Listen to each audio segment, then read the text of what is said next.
మహబూబాబాద్ జిల్లా కేంద్రంలోని గిరిజన భవన్లో దివ్యాంగులకు ఉపకరణాలు అందించేందుకు భారతీయ కృత్రిమ అవయవాల తయారీ సంస్థ అలింకో ఆధ్వర్యంలో నిర్ధారణ శిబిరాన్ని నిర్వహించారు. ఈ సందర్భంగా జిల్లా సంక్షేమ శాఖ అధికారిని ధనమ్మ మాట్లాడుతూ జిల్లాలో దివ్యాంగులకి సహాయ ఉపకరణాల కోసము హైదరాబాద్ నుంచి అలంకో క్యాంప్ కోసము సంస్థ నుంచి వాళ్ళు డాక్టర్స్ రావడం జరిగినది. దానికి అనుగుణమైన వికలాంగులని మేము పేపర్ ద్వారా ఈరోజు వాళ్ళని చెకప్ కోసం రావాలనేసి చెప్పాము.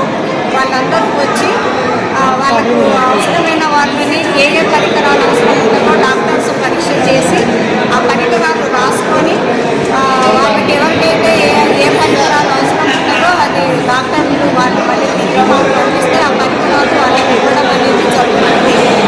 ఈ క్యాంప్స్ మొత్తం 4 రోజులు 20వ తారీఖు నుంచి 24వ తారీఖు వరకు జరుగుతుంది.